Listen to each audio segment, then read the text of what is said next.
কাল ছিল রবিবার। মাংস ছাড়া রবিবার কেমন জানি একটা ম্যাড়ম্যাড়ে টাইপের হয়ে যায়। সকাল থেকেই মনটা মাংস মাংস করছিল। বোনকে বললাম চল মাংস করে খাওয়া যাক। ও বলল দূর সেই একই ধরনের মাংস আর ভালো লাগছে না, অন্য ধরনের মাংস কর।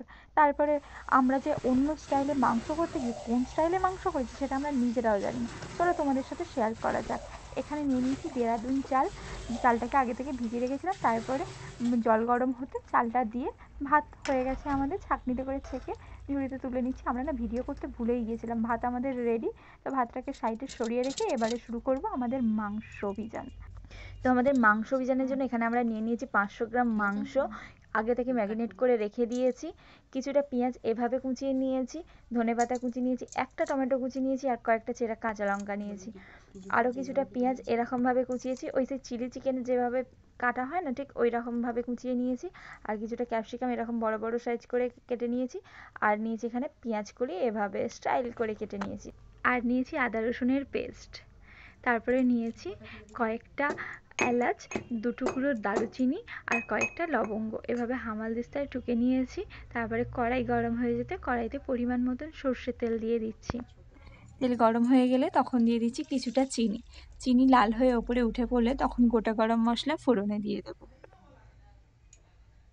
চিনি লাল হয়ে ওপরে উঠে এসেছে, দিয়ে দিচ্ছি একটা তেজপাতা মাঝখান থেকে চিড়ে আর ঠুকে রাখা সেই গোটা গরম মশলাটা ফোড়নে দিয়ে দিলাম। তারপরে দিয়ে দিচ্ছি পেঁয়াজ। পেঁয়াজটাকে ভালো করে নেড়ে একটু লাল লাল করে ভেজে নেব। আঁচটাকে এই পর্যায়ে একটু কমিয়ে নিতে হবে, তার কারণ হচ্ছে বেশি আঁচ থাকলে পুড়ে যাওয়ার একটা চান্স থাকে আর ভালো ভাজাও হয় না পেঁয়াজটা। পেঁয়াজটাকে ভালো করে নেড়ে নেড়ে ভেজে নিচ্ছি। আমাদের পেঁয়াজ মহারানি লাল লাল করে ভাজা হয়ে গেছে। তারপরে দিয়ে দিচ্ছি আদা রসুনের পেস্ট। আদা রসুনের পেস্টটাকেও ভালো করে ভেজে নেব যাতে কাঁচা গন্ধটা না থাকে। ভালো করে ভেজে নেওয়ার পরে দিয়ে দেব টমেটো, সাথে দিয়ে দিচ্ছি কয়েকটা চেরা কাঁচা লঙ্কা, দিয়ে আরও ভালো করে টমেটো আর কাঁচা লঙ্কাটাকে ভেজে নেব। মাংস করার সময় বন্ধু আমার সাথে এত কী গল্প করছে সেটা আমার এখন মনেও পড়ছে না, এতটাই ব্যস্ত ছিলাম মাংস করা নিয়ে। এখানে নিয়ে নিয়েছি 2 চামচ হলুদ গুঁড়ো, 2 চামচ লঙ্কা গুঁড়ো আর স্বাদ মতন লবণ। একটু মশলাটাকে কষিয়ে নিয়ে তারপরে দিয়ে দিচ্ছি একটু জল, তার কারণ মশলাটা পুড়ে যাবে। মশলাটাকে আরও ভালো করে কষিয়ে নিয়ে তেল ছাড়া অবধি ভালো করে কষিয়ে নিচ্ছি। মশলাটা খুব ভালো করেই কষানো হয়ে গেছে। এবার মাংস দেওয়ার পালা। মাংসটা আগে থেকেই ম্যারিনেট করে রেখেছিলাম। পেঁয়াজ, আদা রসুন, ধনেপাতা, 2টো কাঁচা লঙ্কা পেস্ট করে দিয়েছি আর দিয়েছি হলুদ লঙ্কা গুঁড়ো, লবণ, সর্ষের তেল, একটু সয়া সস আর একটু লেবু মাখিয়ে কিছুক্ষণের জন্য রেস্টে রেখে দিয়েছিলাম মাংসটা। মাংসর পিসটা একটু ছোট ছোট করেই নিয়েছি, তাতে মাংসটা একটু তাড়াতাড়ি হয়েও যাবে আর ভালোও লাগে আমার। মাংসটা কড়াইতে তুলে দিচ্ছি, তারপরে ভালো করে নাড়িয়ে ঢাকা চাপা দিয়ে কিছুক্ষণের জন্য কষিয়ে নেব মাংসটাকে।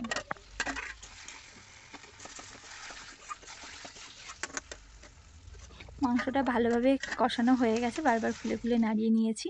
তারপরে সেই পর্যায়ে যখন তেল ছেড়ে দিয়েছে সেই পর্যায়ে দিয়ে দিচ্ছি পেঁয়াজ, কেটে রাখা ওই পেঁয়াজ কলি আর ক্যাপসিকাম ভালো করে মিক্সড করে নিয়ে তারপরে হচ্ছে দিয়ে দিচ্ছি সয়া সস। সয়া সসটা একটু কম পরিমাণে দেবো, তার কারণ হচ্ছে ম্যারিনেট করার সময় দিয়েছিলাম কিছুটা।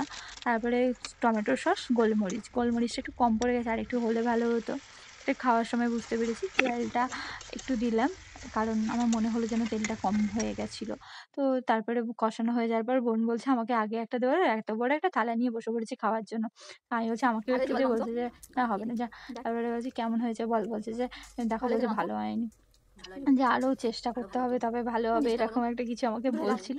তারপরে আমি বললাম যে আমাকে দে আর একটু দে দেখি। তো বলছে হ্যাঁ হ্যাঁ ভালোই হয়েছে যা, খুবই ভালো হয়েছে, খুব সুন্দর হয়েছে। আমি বলতে এই দেখো ফু দিয়ে খাইয়েছে, অনেকদিন পর আমাকে আমার বোন খাইয়ে দিল এভাবে।